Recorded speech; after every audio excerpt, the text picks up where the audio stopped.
एकता का प्रकाश इतना शक्तिशाली है, एकता का प्रकाश इतना शक्तिशाली है कि वह संपूर्ण पृथ्वी को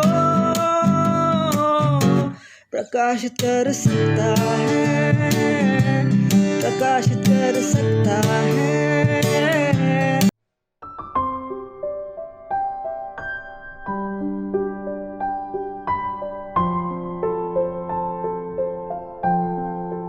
नमस्कार प्रिय विद्यार्थी मित्रमैत्रिणींनो, माझे गुण माझ्या अभिवृत्ती या सेशन मध्ये तुम्हा सर्वांचं मनापासून स्वागत आहे। मग आपण आतापर्यंत ज्या आध्यात्मिक गुणांची चर्चा केली ते काय आहेत? सदाचरणाचा पाया आहेत। म्हणजे एखादी इमारत, यू हॅव सीन बिल्डिंग्स, एवढ्या मोठ्या मोठ्या बिल्डिंग्स असतात आपल्या मोठ्या मोठ्या शहरांमध्ये तुम्ही बघितलेल्या आहेत, पण त्याचा जर पाया भक्कम नसेल तर ती बिल्डिंग काय होईल? इट विल कोलॅप्स, ती बिल्डिंग संपूर्णपणे पडून जाईल। मग हे जी गुण आहेत ज्यांचा आपण चर्चा केली ते सदाचरणाचा पाया आहेत। म्हणून जेव्हा तुम्ही स्वतःला आता you are committing to rectitude of conduct, ज्याला सदाचरण म्हणतो आपण मराठीमध्ये, की नाही मी आता सदाचारी वागणार आहे तरच माझ्यामध्ये विकास घडून येणार आहे, तर मात्र आपल्याला हे जे सगळे गुण आहेत ते आपल्या स्वतःमध्ये आणणं, त्यांचा विकास करणं आणि सराव करणं हे महत्वाचं आहे। मग प्रिय मित्रमैत्रिणींनो, आतापर्यंत ज्या आध्यात्मिक गुणांची आपण चर्चा केली आहे ते सदाचरणाचा पाया आहे। जसे एखाद्या इमारतीचा पाया असतो ना, अगदी तसे मग हा पाया घालून झाल्यावर तिथे इमारत उभारणे सुद्धा महत्वाचे असते। मग सदाचरणाने आपले आयुष्य जगणे ही आपली सक्षमता आहे। म्हणूनच या सक्षमता उभारणीसाठी आणखीन एक महत्वाचा घटक आहे, तो म्हणजे आपल्या अभिवृत्ती। अभिवृत्तीला इंग्रजीमध्ये आपण ऍटिट्यूड असं म्हणतो। अभिवृत्तींचा संबंध आपल्या आध्यात्मिक गुणांशी असतो। काही अभिवृत्ती आपल्याला सदाचरणात मदत करतात, काही पॉझिटिव्ह ऍटिट्यूड्स असतात, काही निगेटिव्ह ऍटिट्यूड्स असतात। तर निगेटिव्ह ऍटिट्यूड्स जे आहेत, नकारात्मक अभिवृत्ती, त्या आपल्याला आपल्या आयुष्यातनं दूर करायच्या आहेत आणि सकारात्मक मात्र आपल्याला आपल्या आयुष्यामध्ये we have to welcome them, त्यांना आपल्या आयुष्यामध्ये सामावून घ्यायचं आहे, त्यांना सरावात आणायचं आहे। सो आताच जी चर्चा आहे जी आपण पुढे करणार आहोत ती या अभिवृत्तींवरती अवलंबून आहे। आपल्यामध्ये जे आध्यात्मिक गुण आहेत ज्यांची आपण चर्चा केली, खरेपणा, प्रामाणिकपणा, त्यानंतर प्रांजळपणा, न्याय, सो हे जे आध्यात्मिक गुण आहेत, असे अनेक गुण आपल्यामध्ये जेव्हा असतात तेव्हा त्या प्रकारची आपली अभिवृत्ती असते। सो अभिवृत्तीचा अर्थ तुम्हाला समजला आहे असं मी समजते, पण तरी सुद्धा एक छोटासा एक्सप्लेनेशन तुम्हाला सांगते। अभिवृत्ती म्हणजे काय? ज्या प्रकारे आपण विचार करतो, ज्या प्रकारे परिस्थितीमध्ये आपण रिॲक्ट करतो आणि ज्या प्रकारे आपण शब्द वापरतो किंवा बोलतो, हे तुमच्या लक्षात आलेलं आहे। सो परिस्थितीमध्ये ज्या प्रकारे आपण प्रतिसाद देतो, ज्या प्रकारे आपण बोलतो आणि ज्या प्रकारे आपले जे हावभाव असतात, या सगळ्यांचं मिश्रण जे आहे त्याला आपण अभिवृत्ती असं म्हणतो। आणि अभिवृत्ती ही आपल्या स्वतःमध्ये जे आध्यात्मिक गुण असतात त्याच्या दृष्टीने असते। जसं की तुम्हाला जर प्रामाणिकपणा हा अत्यंत महत्वाचा आत्म्याचा स्वतःच्या तुमचा गुण आहे, तर तुमची वागणूक कशी असेल? तुमची वागणूक नेहमी प्रामाणिक असेल, तुम्ही नेहमी खरेपणाने बोलाल आणि तुम्ही कधीही घाबरणार नाही गोष्ट सांगताना, तुम्ही निडर असाल। सो निडर असणे ही काय आहे किंवा खरेपणाने बोलणे ही तुमची अभिवृत्ती आहे। लक्षात आलेलं आहे आता तुम्हाला सगळ्यांना? चला तर मग एक कृती करूया की आपल्या अभिवृत्ती ही कृतीचं नाव आहे। तर तुमचा जो लर्निंग पार्टनर आहे त्याच्याबरोबर तुम्हाला डिस्कशन करायचं आहे आणि तुमचा जो निष्कर्ष आहे तो तुम्हाला लिहून काढायचा आहे। मग असा एक मुद्दा इथे आहे की कधी कधी ना आपल्या स्वतःच्या इच्छा काहीही झालं तरी पूर्ण करायच्यात, अशी आपली वागणूक, आपल्याला तत्वानुसार वागायचं असतं पण त्याच्यामध्ये येते। म्हणजे माझं तत्व आहे की न्याय हे माझं तत्व आहे, पण मला आता अशी इच्छा झालेली आहे की काहीही करून मला एक नवीन गाडी घ्यायची आहे आणि त्याच्यासाठी घरामध्ये पैसे आहेत फॉर एक्झाम्पल, आणि ते पैसे तुमच्या बहिणीच्या किंवा भावाच्या एज्युकेशनसाठी सुद्धा आता त्याची गरज आहे. पण तुम्ही काय म्हणताय, नाही नाही काही झालं तरी माझी गाडी महत्वाची, ही माझी इच्छा आहे. मग तुम्ही काय कराल, ही तत्व जे तुमचं आहे न्याय त्याच्या अगेन्स्ट आहे. मग अशा वेळी आपल्या इच्छांकडे आपण कोणत्या दृष्टीने बघितलं पाहिजे असं तुम्हाला वाटतंय?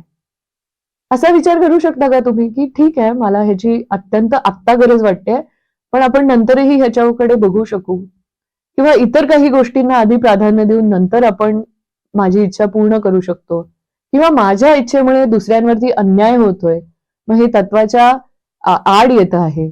सो अशा प्रकारचा तुम्हाला विचार करायचा आहे. आय एम शुअर तुम्हाला कळलेलं आहे की कशा पद्धतीने ह्या प्रश्नांवरती आता तुम्हाला विचार करायचा आहे.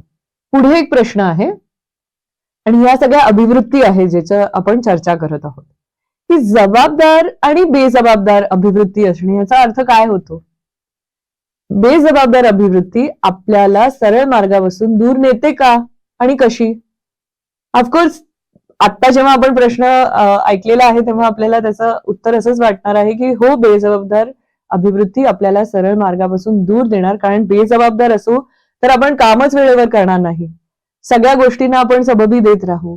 अशा प्रकारे तुम्हाला विचार करायचा आहे. तो इथे सकारात्मक अभिवृत्ती कोणती आहे, की जबाबदार असणे, आणि नकारात्मक कोणती आहे, बेजबाबदार असणे. सो आपल्याला कुठली अभिवृत्ती घ्यायची आहे? जबाबदार असण्याची, आणि बेजबाबदारपणा आपल्याला आपल्या आयुष्यामधून काढून टाकायचा आहे. ऑलराईट. मग काही लोक आपले काम अतिशय काळजीपूर्वक करण्याचा प्रयत्न करतात. They are so careful in each and everything that they do. म्हणजे दुसऱ्यांशी बोलताना सुद्धा ते अचूक शब्द वापरतात. असे गोलगोल गोलगोल कुठले तरी एखादा असा ढोबळ शब्द वापरत नाही ज्याचा चुकीचा अर्थ होऊ शकतो किंवा एखाद्याला अपमान वाटू शकतो, असे ते शब्द कधीही वापरत नाही. मग असे काही लोक असतात ते अगदी निष्काळजीपणे काहीही बोलतात, कुठल्याही पद्धतीने हातवारे करतात, कुठल्याही पद्धतीने रिॲक्ट करतात.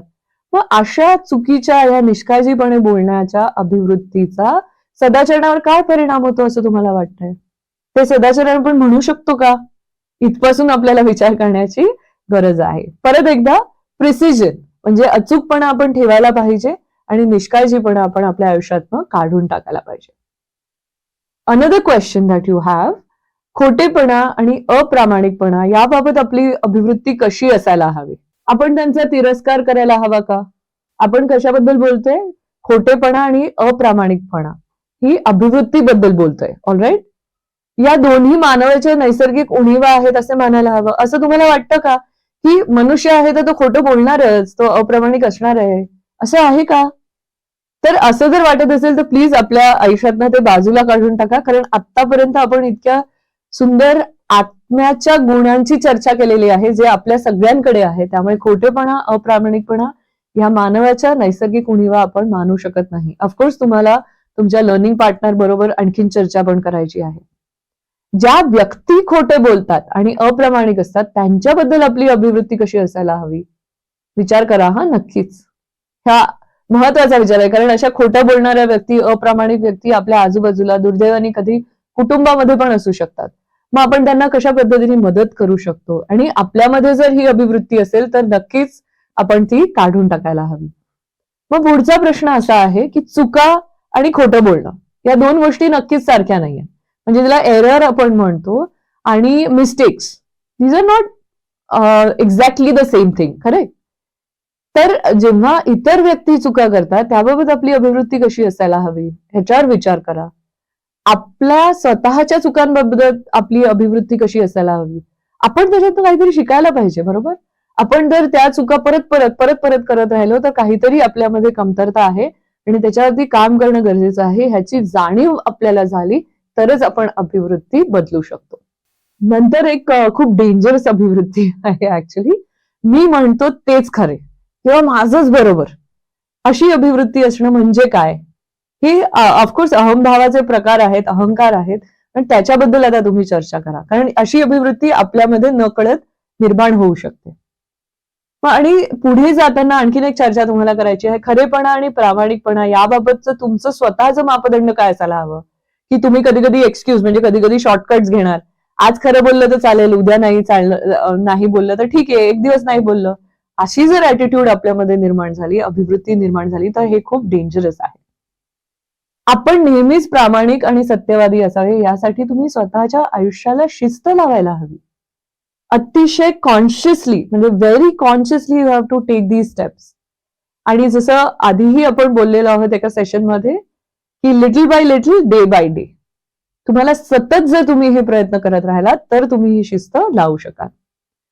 आणखीन एक अभिवृत्ती आहे ज्याच्यावर तुम्हाला चर्चा करणं महत्वाचं आहे, ढोंगीपणा. की प्रत्यक्षात बोलताना दाखवताना काहीतरी वेगळंच बोलायचं पण कृती वेगळी करायची. येत आहे ना तुमच्या लक्षात? तुम्हालाही असे काही अनुभव आलेले असते. पण आपल्यामध्ये जर असा ढोंगीपणा असेल तर मात्र आपण त्याच्यावरती काम करणं अतिशय महत्वाचं आहे. सत्याचं वेड असणं ह्याच्यावरती तुम्हाला एक परिच्छेद लिहायचा आहे. Please discuss it with your learning partner. की सत्य समजून घेणं आणि मग त्याच्यानंतर कृती करणं हे किती महत्वाचं आहे आपल्या आयुष्यामध्ये. त्यामुळे काय होतं, आपण न्यायीपणे वागू शकतो. आपण कुठलाही पूर्वग्रह आपल्याकडे ठेवत नाही आणि आपलं जे वागणं आहे ते सर्वसमावेशक, म्हणजे you welcome everything, everybody in your behaviour. मग सदाचरणासाठी योगदान देतात अशा काही इतरही अभिवृत्ती जर आहेत तर तुम्ही त्याचा विचार करू शकता. फॉर एक्झाम्पल पॉझिटिव्ह ऍटिट्यूड्स, अनेक पॉझिटिव्ह ऍटिट्यूड्स आहेत. लर्निंग ऍटिट्यूड आहे, शिकण्याची अभिवृत्ती आहे आणि ऑफकोर्स बऱ्याच काही. सो तुम्ही तुमच्या लर्निंग पार्टनर बरोबर हे डिस्कस करा आणि तुम्ही हे सर्व लिहून काढू शकता. हा अत्यंत महत्वाचा अभ्यास तुमच्यासाठी ठरणार आहे. आणखीन एक इंटरेस्टिंग अशी ऍक्टिव्हिटी आहे विश्वासाचे चक्र, व्हील ऑफ ट्रस्ट वर्दीनेस. तर ही जी ऍक्टिव्हिटी आहे ती तुम्हाला तुमच्या घरी करायची आहे. 5 व्यक्तींची तुम्हाला तुमच्या विस्तारित कुटुंबामधल्या 5 व्यक्तींची मुलाखत घ्यायची आहे आणि तुम्हाला असं त्यांना विचारायचं आहे की तुमचा ज्यांच्यावर विश्वास आहे त्यांच्याकडे कोणते असे गुण आहेत की त्या गुणांमुळे त्यांचा विश्वास तुमच्यावरती बसलेला आहे. मग तुम्हाला असं एक चक्र बनवायचं आहे आणि त्या चक्रामध्ये तुम्हाला लिहायचं आहे. फॉर एक्झाम्पल त्यांनी जर असं सांगितलं की ती व्यक्ती अतिशय प्रामाणिक आहे, ती व्यक्ती अतिशय नम्र आहे, ती व्यक्ती अतिशय चिकाटीने काम करते म्हणून मला त्यांच्यावरती विश्वास आहे, किंवा एखादा शब्द दिलेला असेल तर ती व्यक्ती पाळते म्हणजेच ती व्यक्ती प्रामाणिक आहे. So in that circle you can write all these things. आणि आता 5 व्यक्तींपैकी किती व्यक्तींनी त्या गुणांना तेच गुण सांगितलेले आहेत हे तुम्ही बघायचं आहे आणि तिकडे तुम्ही लिहायचं आहे. मे बी 2 व्यक्तींना प्रामाणिकपणा हा गुण आवडला, 3 व्यक्तींना नम्रपणा हा गुण आवडलेला आहे म्हणून त्यांचा विश्वास त्यांच्यावरती बसलेला आहे ना. Interesting. So you can complete this circle. Of course अध्ययन साहित्यामध्ये तुम्हाला अधिक माहिती दिलेली आहे, ती तुम्ही वाचा आणि ही जी ऍक्टिव्हिटी आहे ती पूर्ण करा. प्रिय विद्यार्थी मित्रमैत्रिणींनो, आपण या सेशनच्या शेवटी आलेलो आहोत. धन्यवाद.